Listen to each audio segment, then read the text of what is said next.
Hola, nos encontramos hoy con María Jara Ferrero, que es docente del área de la educación secundaria y bachillerato en la asignatura de lengua castellana y literatura. María es, como digo, profesora de secundaria desde hace más de 10 años y desde el 2014 viene desempeñando su labor docente en el Instituto Público Miguel Catalán de Coslada.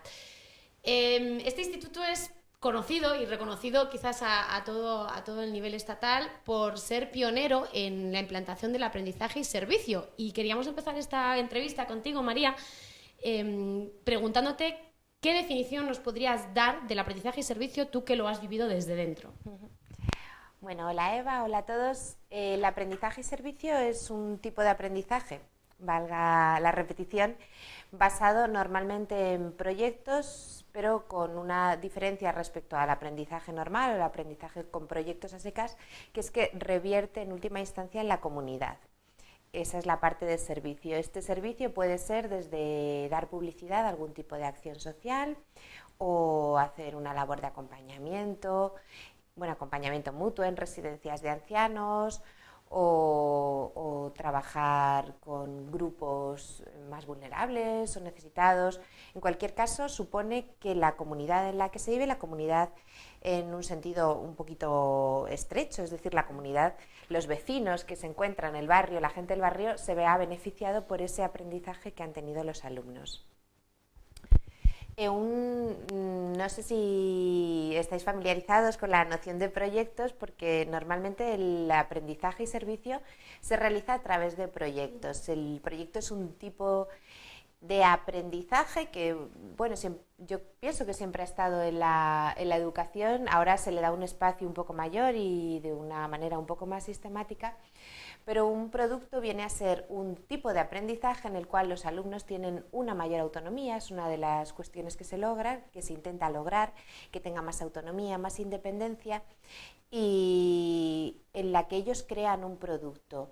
Es tan importante, o quizás el producto final es importante, desde luego, que puede ser desde un vídeo, desde un panel, desde un libro, una exposición, cualquier tipo de producto que sea tangible o se pueda ver, escuchar, de alguna manera disfrutar, y es tan importante este producto como el aprendizaje que se logra de él.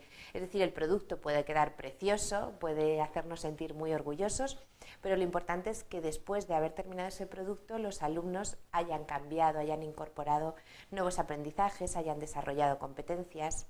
Y esa es la idea de un aprendizaje basado en proyectos, que pueden ser proyectos amplios, interdisciplinares, pueden ser proyectos muy chiquititos que duren desde una clase hasta una semana, y se puede incorporar a la vida académica de diversas formas.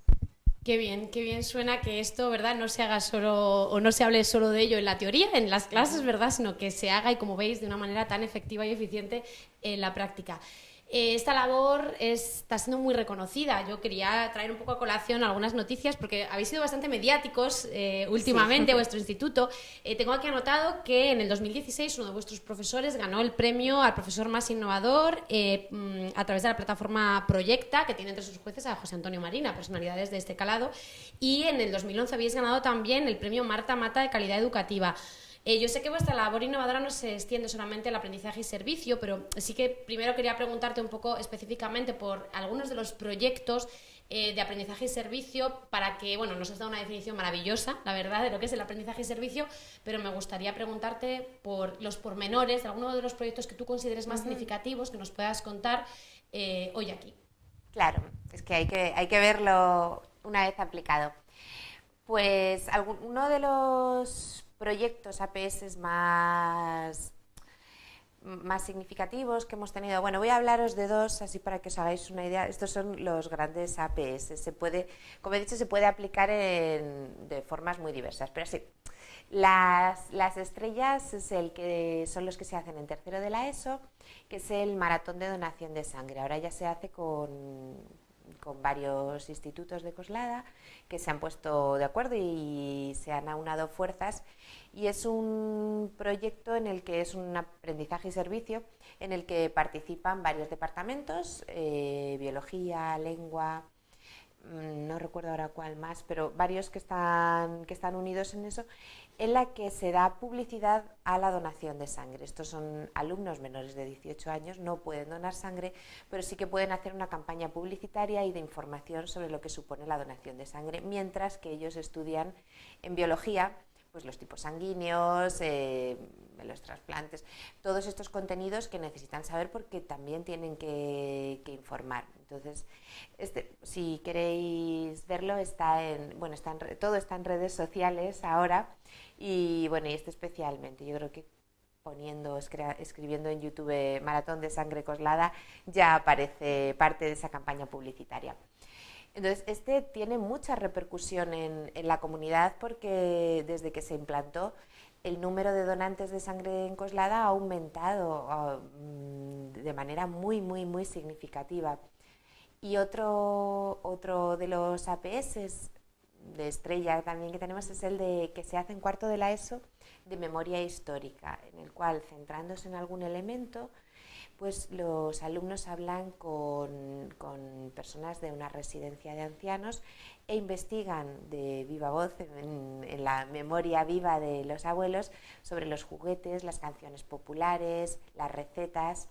Y luego pues son varios los departamentos que están implicados en ello, tienen entrevistas y convivencia muy estrecha con los grupos de personas mayores y luego tiene un producto, pero claro, ese producto es una parte de todo un trayecto en el cual los alumnos han aprendido de personas distintas a ellos, de otra generación. Por ejemplo, uno de los productos que tuvimos más celebrados fue un libro de recetas de cocinas, recetas recetas que igual ya están un poco perdidas, y una degustación. Entonces, pues sí, claro, y también esa idea de hemos terminado un aprendizaje, hay una parte de celebración. Qué bonito, qué bonito. No es lo mismo leerlo, que lo había leído en los medios, que escuchártelo contar. Es muy, muy estremecedor, ¿no? Ver cómo los alumnos se pueden involucrar hasta de esta manera. Si quería preguntarte, ¿cómo se fraguan estos proyectos? O sea, ¿los elige el seno de los profesores en el consejo escolar, un equipo, un departamento? ¿Participan los alumnos de alguna manera en la selección? Porque he creído entender como que son proyectos que hacéis todos los años, entiendo. Sí, son proyectos que se hacen todos los años y los alumnos no es que es que tienen que participar de alguna manera. Ya la estructura está más o menos marcada, pero ellos sí que aportan ideas o aportan llamarlo de otra manera o aportan quizás publicitarlo de otras formas. Y la estructura de estos dos proyectos ya se lleva haciendo desde hace mucho tiempo.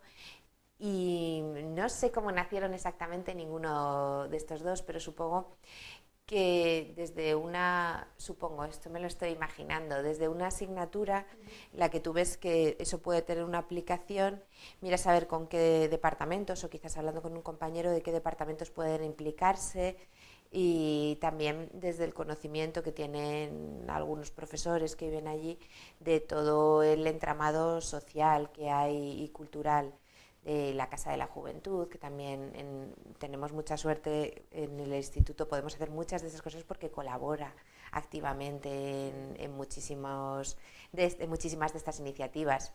Entonces supongo que hay varios gérmenes para que nazca. Qué bien. Pues sé que no solamente desarrolláis la innovación educativa a través de los proyectos de aprendizaje y servicio, entonces me gustaría que nos contaras un poco más hacia qué otras redes o hacia qué otros caminos difumináis vuestra labor innovadora, porque, por ejemplo, sé que sois pioneros también, sois Instituto TEA y trabajáis con este tipo de alumnos de trastorno de espectro autista a través de la STEAM Room, pero luego sé que también que habéis hecho otros muchos proyectos sin necesidad de volcarlos hacia el aprendizaje y servicio, que también son muy interesantes y que estoy segura de que a nuestros estudiantes les encantará conocer. Claro, bueno, primero empezando con la Team Room. Como tú has dicho, tenemos alumnos TEA y la Comunidad de Madrid da una dotación de profesorado para que pueda atender a este tipo de alumnos. La opción por la que hemos optado nosotros es una opción que es más inclusiva que darles unos apoyos únicamente a ellos. Entonces, este apoyo viene dado por la Team Room, que es un aula muy acogedora, muy agradable, donde tiene una atención más individualizada y donde los alumnos que tienen necesidades educativas especiales, junto con otros, hacen un aprendizaje entre personas distintas, que siempre es más enriquecedor, porque lo que no pilla uno, pues lo pilla otro y se van ayudando los unos a los otros. Entonces, pues este apoyo es un apoyo que recibe al final, revierte en toda la clase. Y bueno, algo que ha podido las aulas de desdoble o compensatoria, que históricamente, bueno, depende un poco de cómo se enfocara, pero que históricamente sí que tenían un sesgo negativo de las personas que pasan a un contexto de aprendizaje separado, pues se convierte en algo por lo que los niños y adolescentes se pelean por ir. Porque sí es, como he dicho, un lugar muy, muy agradable y en el que se ayudan a aprender. Así que es una manera de dar esos apoyos que necesitan algunos alumnos de forma que no les suponga la separación del grupo, y también dar apoyo a otros alumnos que se benefician de eso. Esa es la iniciativa de las Teen Rooms, que la verdad funciona fenomenal. Y yo cuando les digo a mis alumnos que los que van a la Teen Room me piden y me imploran que puedan ir, me da un poco de pena, porque los que se quedan conmigo se quedan un poco a disgusto teniendo la opción de haber podido ir a la Teen Room. Y esa es una de las formas de facilitar la inclusión. También facilita la inclusión el aprendizaje por proyectos, porque es un aprendizaje mucho más activo. Normalmente es un aprendizaje en grupo, lo que supone que si alguien no trabaja, pues el grupo se ve perjudicado. También tiene, pues claro, junto con ese tipo de aprendizaje más activo y más en grupo, pues pueden surgir problemas de convivencia, pero sí que puede servir porque en un grupo, en un proyecto, todo el mundo puede aportar algo. Y normalmente las habilidades académicas pueden ser un poco más estrechas o más predecibles, pero en un proyecto pueden surgir todo tipo de problemas o incertidumbres. Y sobre los proyectos que nosotros desarrollamos, pues normalmente surge un poco en los departamentos, aunque hay algunos proyectos que llevan varios tipos de profesores. Incluso hay algunos proyectos que pueden ser no académicos, pero sí en la vida escolar, como es el de la biblioteca. Entonces, pues si quieres te puedo hablar un poquillo de... Por favor, estamos deseosos. un poquito de ellos. Bueno, voy a empezar hablando de uno de los proyectos más chiquititos para que se vea que se puede implantar un proyecto, incluso se vea que quizá ya estamos implantando proyectos de una manera sencilla y sin que suponga trastocar muchísimo la dinámica habitual de las clases. Un tipo de proyecto en el que estoy pensando ahora mismo es uno que he realizado con segundo de la ESO, que estoy realizando con segundo de la ESO, que he realizado otros años, que supone cuando ellos estudian la descripción, que ya sabemos, bueno, yo soy profesora de lengua y literatura, pero ya sabemos la descripción, lleva unos contenidos parejos siempre, pues los adjetivos, los verbos copulativos, algunas estructuras sintácticas. Bueno, pues cuando se estudia esto de aquí se puede aprender de manera teórica y luego se puede aplicar en un examen, se puede aplicar de otra manera. Una de las formas que nosotros hemos escogido para aplicarlo es la creación de una audioguía, que es una actividad ya que viene en muchos libros de texto además, pero es ver cómo esa aplicación consiste en realizar un pequeño proyecto en el que hay un momento de aprendizaje en el cual los alumnos cogen todos los contenidos que han estudiado y ya saben que tienen que realizar una descripción en la que haya conectores textuales de tipo espacial, en que tiene que haber unos adjetivos calificativos, tienen que crear un borrador, revisar ese borrador, viendo si cumple los parámetros de una descripción y después realizar una audioguía, se puede hacer perfectamente con un teléfono móvil, grabar un audio de unos pocos minutos en el que además cuentan con la dicción, con el trabajo, con el lenguaje oral, y eso es un proyectito que se puede realizar en una semana aproximadamente. Es una semana en la que puedes haber estado trabajando la descripción de maneras más tradicionales o con ejercicios, estudios, exámenes, y en el que han aprendido de una manera distinta, y yo creo que más, quizás que se afianza un poco más, porque en el momento en el que tienes que salir al escenario y demostrar que lo sabes, pues en ese momento esa carga de adrenalina pues hace que todos estos aprendizajes sean más significativos, sean más necesarios. Y esa es una forma de aprendizaje muy sencillita, y que probablemente quizás si hay personas que ya en trabajo de la docencia digan, pues yo ya he trabajado por proyectos, que el proyecto no es algo muy ajeno, está muy metido en nuestra vida, incluso en una clase, un pequeñito proyecto se puede hacer en una sola clase, simplemente un viaje en el que los alumnos crean algo, y en el punto en el que llegan a crear eso, desde que no tenían ese producto hasta que lo terminan, han adquirido un aprendizaje que se va con ellos. Es una forma. Qué bien, María, estupendo. Muchísimas gracias por esta descripción, además tan pormenorizada, que nos ayuda mucho a ver la materialización práctica de esto que, como digo, siempre vemos en la teoría en las clases. Yo ahora ya lo has esbozado tú y voy a ir por ahí. Has hablado un poco de los problemas o de los inconvenientes que pueden surgir a la hora de poner en práctica estas metodologías. Yo creo que es bueno que los estudiantes de este máster, cuando por fin, y seguro además que pronto, puedan desempeñar su labor docente, sepan a qué se van a enfrentar.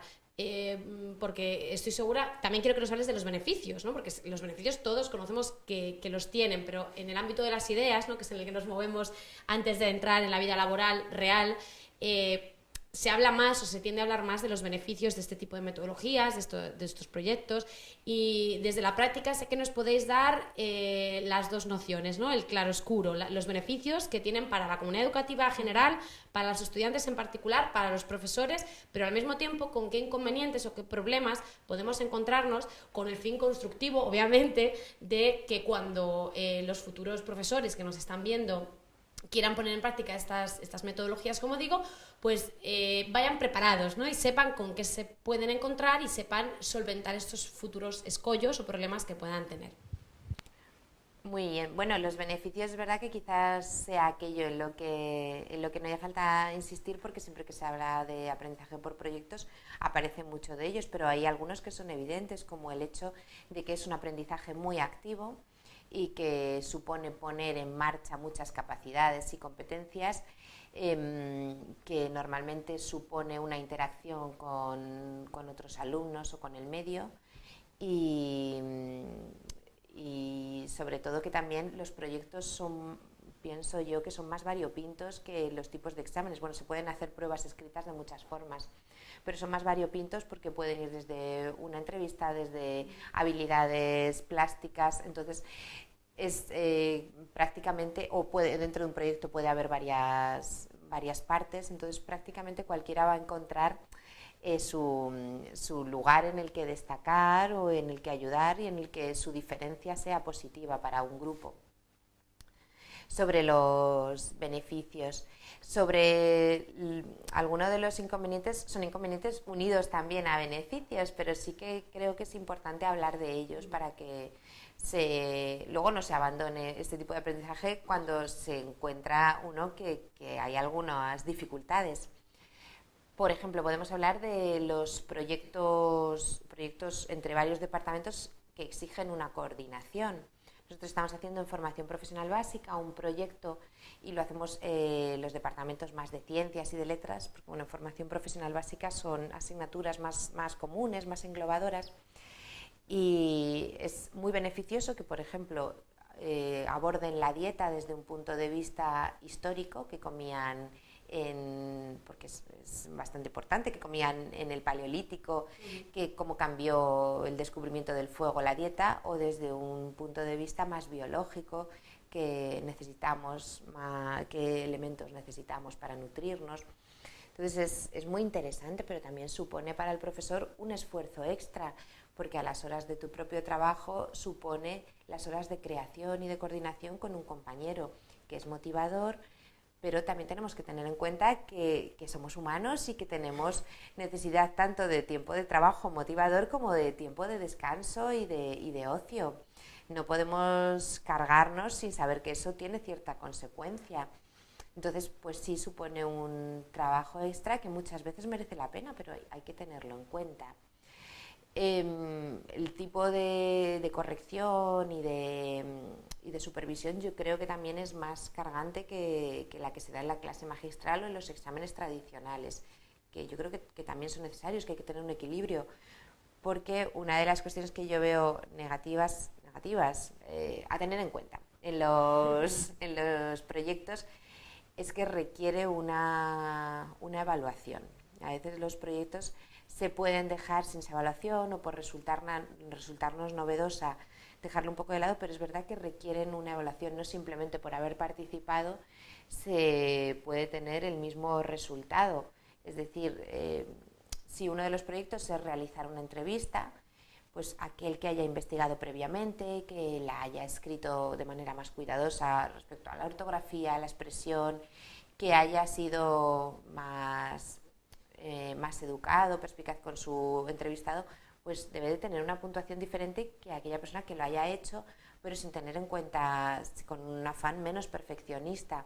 Entonces, la evaluación es verdad que nos resulta un poco ajena, que cuando se planifica un proyecto hay que planificar también la evaluación del proyecto y también del aprendizaje, que quizás convenga, no sé si quizás me estoy acelerando un poco, pero cuando me refería a la evaluación me refiero que se tiene que evaluar por un lado el proyecto, lo que hemos hecho es conveniente, no es conveniente, ha salido bien, ha salido mal, ha salido regular, eso es una forma de evaluación, pero también tenemos que evaluar de alguna otra manera, que puede ser a través de unas preguntas orales, de una reflexión, de unas encuestas, de un examen escrito, si se han adquirido esos contenidos. Es decir, yo ahora sé realizar una entrevista después de pues puedo demostrarlo de otra forma, ese conocimiento se ha incorporado, ese saber hacer se ha incorporado a mis capacidades. Entonces es una evaluación complicada, que hay que tenerla pensada desde el principio y a mí me parece que es un poquillo más costosa, pero creo que también es una evaluación de un aprendizaje mucho más completo. Entonces hay que tener en cuenta también las capacidades nuestras como profesores y la carga de alumnos que podemos tener, pero bueno, en cualquier caso yo lo sigo recomendando porque es muy motivador ver cómo de verdad en los proyectos los alumnos aprenden cuestiones que no es que les resultaran difíciles, es que les resultaban completamente ajenas. El proyecto es una manera de acercar al mundo del alumno todo lo que nosotros le queremos enseñar y al final esto es lo que debería ser la enseñanza, que lo que sabemos los profesores pueda transformar para bien la vida del alumnado. Y quizás para cerrar las dificultades, pues yo pondría el acento en que tenemos que fijarnos mucho en el aprendizaje. Muchas veces se deja un poquito de lado el aprendizaje en pos del proyecto. Y además, si nos fijamos en el aprendizaje, veremos que normalmente son mucho más transformadores este tipo de aprendizaje que la clase magistral o el estudiar para el examen, que es una vomitona y muchas veces ya sabéis que se hace tabula rasa después de haber escrito el último punto. Y creo que también es muy positivo para el profesor hacer una evaluación de lo que han aprendido, que normalmente es mucho. Qué bonitas palabras, cuánta sabiduría, y lo que es una pena es tener que despedirlos ya, pero queremos darte las gracias. Estoy segura de que no solamente en nombre del equipo de profesoras de esta asignatura, sino también en nombre de todos los alumnos que han visto esta entrevista contigo, María. Os seguiremos en las redes, seguiremos de cerca vuestra labor, seguiremos aprendiendo y nada, una vez más, muchas gracias por haber estado aquí y transmitirnos la experiencia y la sabiduría que implica todo esto. Muchas gracias. Muchas gracias a ti, Eva.